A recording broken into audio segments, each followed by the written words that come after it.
This episode is proudly supported by Montague, handpicked for you. So the eating experience of our plums is sweet. That's a primary driver. It's got to be sweet, but it's also got to have enough acid, because the mix of acid and sugar is what gives fruit its flavour. And in a plum, it tends to be slightly higher acidity. And then a really nice, full, not dry, but juicy explosion of juice into your mouth as you bite into it. That's nirvana for us in terms of plum. For more information, go to montague.com.au. People are like, oh, but do you love it? And it's like, well, no, it's work, people. You know, it's fundamentally work, and it's work every day, and you have zero ability to control anything. All you can do is actually just manage the risks and mitigate them as best as you can. This is The Producers. I'm Dani Valent. How would you go farming for a year to end up with 200 grams of product? And that's a good year. That's life for saffron farmer Gamila MacRury. As well as pernickety saffron, Gamila also grows olives on her small farm in Victoria's high country. She's always been connected to the land, and especially this part of northeastern Victoria, but Gamila trained as an engineer and worked in Melbourne before buying her 12-acre block. Slowly and steadily, she's built an agribusiness around her 2 boutique crops and has found that the problem-solving aspects of engineering have been a boon in her new life as a farmer. So I'm Gamila MacRury, and I grow olives and saffron up here in the Victorian high country. Have been doing it for about 13 years now, and they're all wild fermented olives, so just water, salt and a minimum of 18 months fermentation, and we produce both saffron threads and the saffron corms. The Victorian high country is a gorgeous part of the world. We're at about 600 metres elevation. The top of my block's at like 610 and the bottom of the block's at about 570, so we're on a pretty consistent slope. It's a little rectangle that was divided out in 1856, so it's 100 metres wide and 500 metres long. I've got 600 olive trees right up the top of the hill, and when you're standing in the olive grove, you can see over to Mount Buller, around Mount Buffalo, and we're just off the edge of the escarpment. So we get all these hill thermals, so all the eagles, wedge-tail eagles, use my place as their little elevator up. So you can be in the olive grove watching your wedgies go round and round and round, up and up they go. So it's a gorgeous part of the country, and, you know, it's generally blue skies, sunshine and gorgeous most days of the year. When she was a teenager, Gamila and her mum travelled from orchard to orchard picking fruit. Though she went into a different industry, Gamila wasn't hard to talk into buying a piece of productive land. What exactly to do with it was the next puzzle, and how to make the farm self-sufficient has been a long, careful journey. So I'm an engineer by trade, but grew up, mum's a gardener. We've had fruit horticulturalists in the family for a number of generations, and I spent all of my teenage years itinerant working in the fruit picking, vine, vineyard scene in sort of southeast corner of Australia. And then in 2007, so as part of the GFC, I was 22 or whatever. Mum was like, you'll see another 2 recessions in your lifetime. You should buy country property, which is slightly hilarious as we come out of COVID and country prices having, you know, skyrocketed by like doubles and silly figures like that. It's never good when you get proven, mum gets proven right. And so spent a number of years trooping around country places. And this was a deceased estate that one saw in the Weekly Times on the Wednesday, came up and looked at it on the Saturday, and the auction was the following Wednesday night. And I'd just broken up with my first serious boyfriend, so I didn't really care and didn't really have any main reason for being in Melbourne on weekends anymore. So I went, yeah, sure, I'll buy it. Okay, problem solved. I stopped having to get dragged around on Saturday mornings. So the piece of land got bought with no specific intent, but we spent 4 hours walking around it, looking at it, feeling it, and concluding that it was a very good place to grow stuff. And then once I had it, it became, okay, well, what does one grow? Don't want to do, it's only 12 acres, so 100 wide and 500 long. So it needs to be niche, high value products. I can't be, growing Brahman bulls or something like that. And so table olives rather than oil olives, because you need a lot less trees for table olives. And then, saffron was just why not have a play and explore? So as an engineer, you go, there's not a lot of overlap between farming and engineering, but at the end of the day, engineering's just being a problem solver. And it solves, problems for people is fundamentally what engineering does. And so there's a lot of that thinking that overlaps into farming around how do you manage your risk, how do you solve your problems, how do you achieve what you're trying to do with the equipment that you've got without having to buy more equipment. So it was a useful base degree, really, even if it does seem rather random. So I spent 10 years working out of Melbourne and commuting up the Hume on the weekends to establish the farm. So the problem with horticultural tree crops is the lead time from planting to getting food. So I planted the olive trees over sort of 3 years because I was young and money was tight and those sorts of things. So you can't go throwing money in. You've got time on your side when you're young. And then it takes 10 years for an olive tree to start producing its full commercial quantity. And then when you're then talking about the fermentation process of the minimum amount of time for a Kalamata is about 15 to 18 months. Some varieties take 3 years. You then need to put 3 years on top of that, so you don't really end up with a farm that's producing any money or any viable money for sort of at least, 10 plus years. So I did that Hume commute for 10 years, and then in October 2019 threw in the work towel and went full-time farming, which was an interesting time to do it. In lots of ways, having COVID as my first couple of years was really useful because it meant to say, at the time I still only had sort of like 2 tons of olives in the shed because, that's all that had been getting harvested and that was ready. And so it allowed me to have stock, go to all the Melbourne farmers markets that were still operating, but not have food service or other businesses coming to me saying, oh, can we have some olives? And me having a young, immature business model of, they're not quite ready, maybe, So like I'd been approached by the Melbourne Arts Centre about 4 years ago for olives when I really shouldn't have given them any olives. Like they weren't ready, but, when, the Melbourne Arts Centre comes to you and says, oh, we want to stock your olives in our, our 3 bars, you're left going, oh, okay, sure. So for me, having COVID and not having any of those demands or pressures was really useful because it allowed me to get stock backpiled into the shed with enough age and enough flavour that now that as we come out of COVID, I've actually got enough stock to sell and enough maturity in my business confidence, for want of a better word, to say, yes, no, sorry, you can't, but sure, come back in another 18 months and we can have a conversation. So no, it's been going really well. It's self-sufficient. This year I need to look at employing people outside of just harvest. There's too much work to do for just me. And Mum's like trying to practice retiring or something, which is a bit of an outrage, but that's okay. So yeah, it is what it is. And between both the farm components of like the saffron bulbs as well as the food components of olives, and I do a bunch of value add. So I do pickled cherries and pickled blueberries and, as I said, bergamot saffron curd. So all of those products fill in niches and flesh the business out really nicely.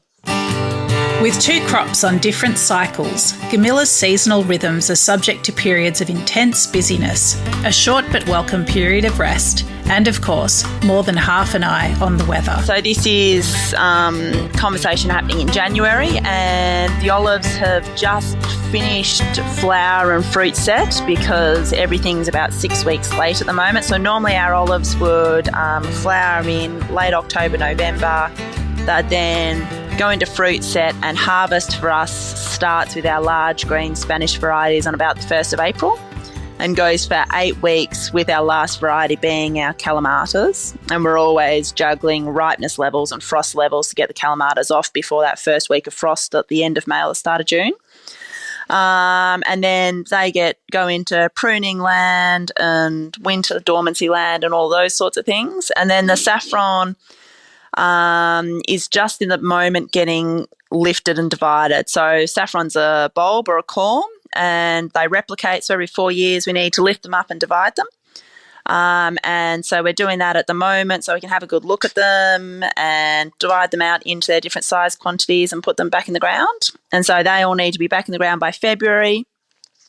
And then we should see little green tips, give or take, depending on the weather, in late March, early April. And then they flower for about 4 weeks from about the 3rd week of April into May. So basically April and May is our chaotic time of the year. And then once they're finished, they grow for the rest of the season, then die down in late spring. And then throughout all of that, there's all of the olive ferments to maintain. So kind of like wine fermentation, you need to do your barrel top-ups and check them and make sure they're all going in the direction that they want. And the warmer it is, the more maintenance and support they need, and the colder it is, the less. So August is a lovely time of the year. I actually get to go on holiday because it's too cold for anything to be happening. Saffron is a tricky plant to grow, and Gamila still sees lots of opportunities for education to help consumers understand how best to use it. Put simply, saffron makes the yum factor. I was a foolish 24-year-old when I bought this place and had done a little bit of reading and came home in December and went, I've bought 100 saffron corms, at which point Mum was like, but why? And I've spent the last 13 years trying to understand it both from a growing and farming perspective as well as a culinary perspective. And so it's a very finicky plant to get it to grow and be happy and year on year and get it to flower every year. And it's really weather dependent and soil dependent and all of those sorts of things. There's a bunch of tips and tricks that I've kind of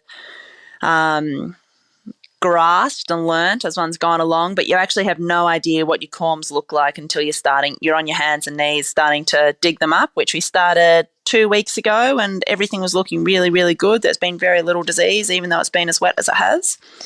And then from a culinary perspective, I don't think I'd ever used saffron before I started growing it because we're plant people, so we just come at things from the plant perspective. And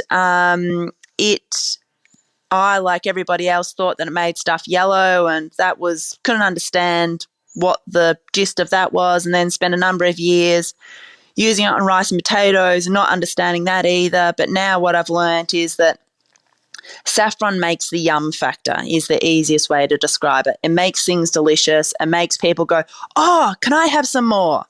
So it actually works as a flavour enhancer. So like salt, you don't want to taste it. But its absence will just leave your dish a little bit flat.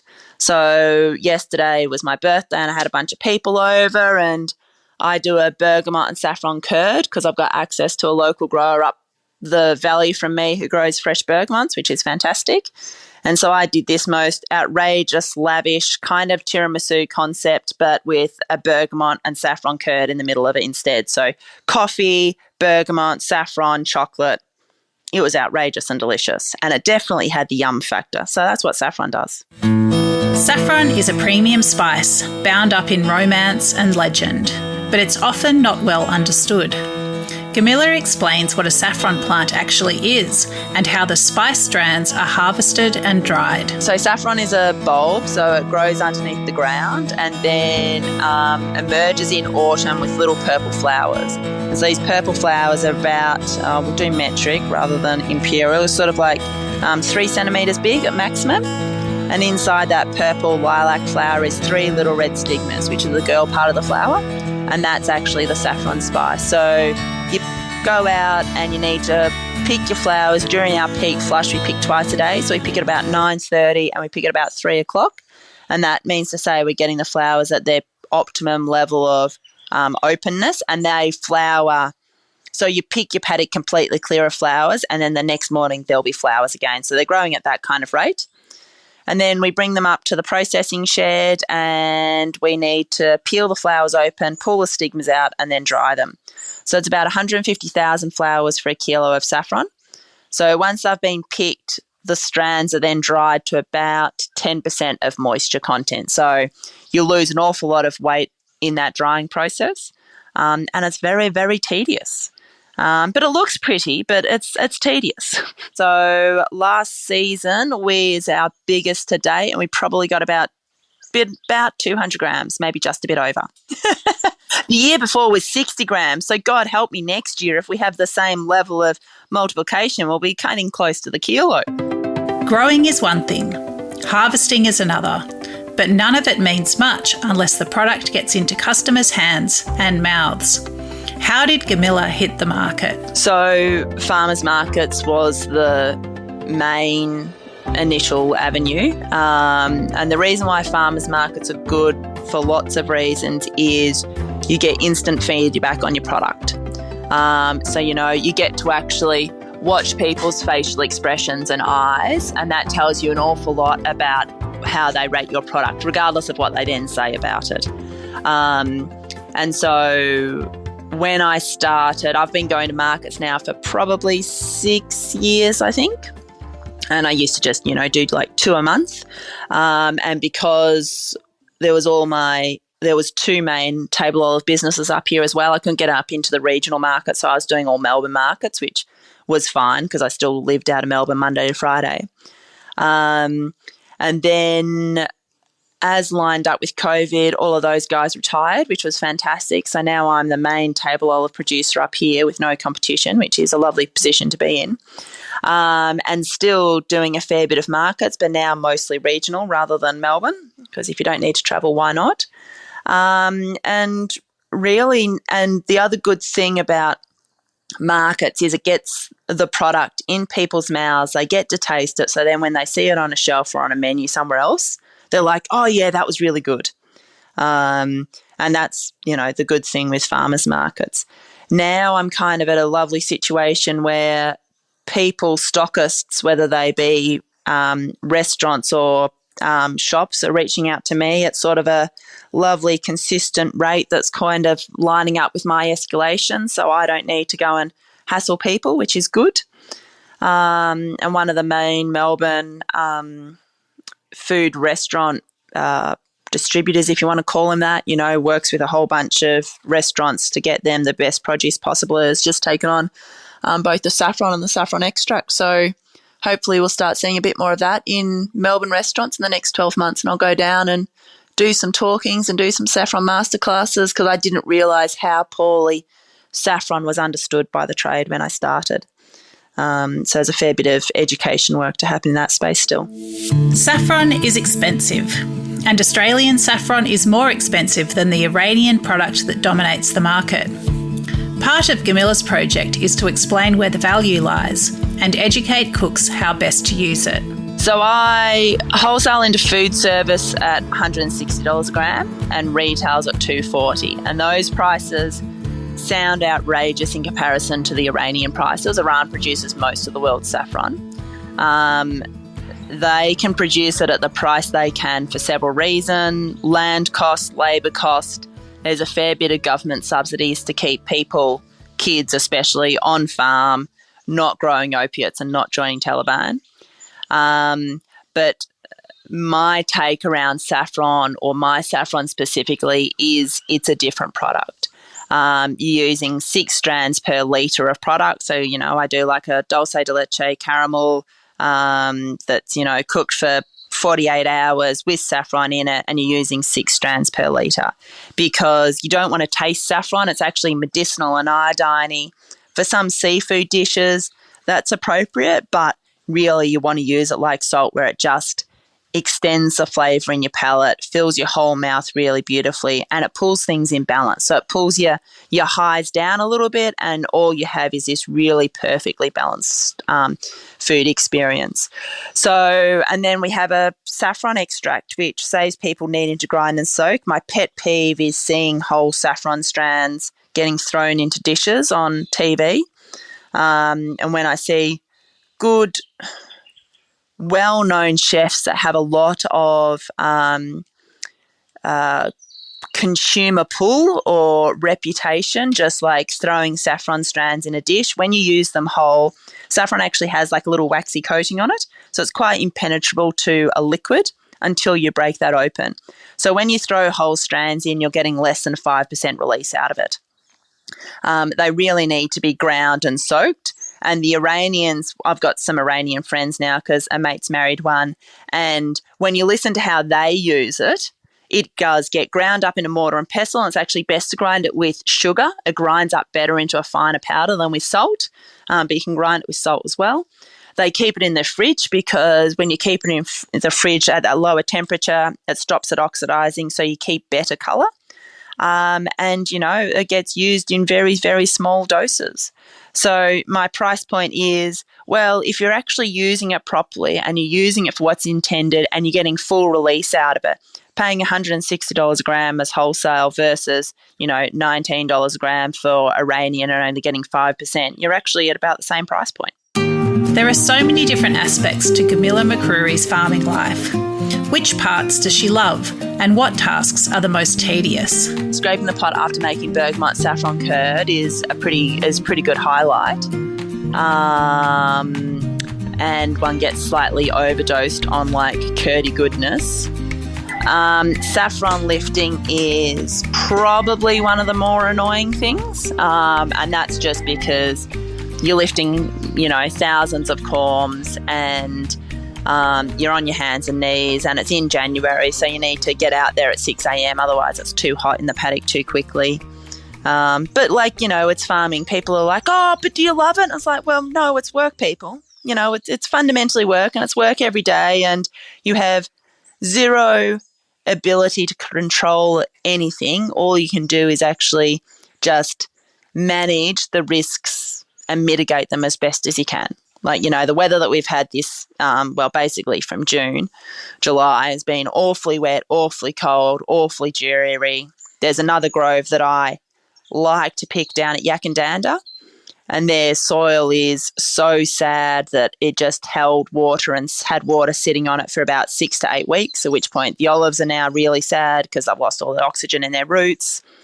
And so when one sees that in comparison to the work that I've done on my soil here on my grove and how well it handled all of that excess rain and how well the trees handled it, it's more around satisfaction, around how I'm managing things is being successful and is helping to mitigate all of those risks that are outside of your control. So that's probably the satisfaction. You know, there's good and bad days. I hate going round and round on a tractor and a slasher, but, you know, the grass is never stopping growing at this point in time. It's farming, it's work, it's a job. I probably love watching people's facial expressions when they taste the end product, because everything gets put into finished product, and watching their eyes light up and they just go, oh, wow. Then I know that I have achieved success, for want of a better word, you know, given people a little dose of warm happiness inside their heart. Gamila MacRury took only a week to clinch the deal on her patch of land in northeastern Victoria, but she's committed to a lifetime of perfecting the art and act of farming saffron and olives. Along the way, she hopes more cooks and eaters will come to understand the value and power of saffron, a spice that brings the yum to dishes both savoury and sweet.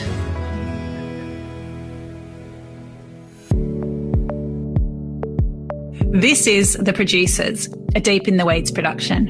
I'm Dani Valent.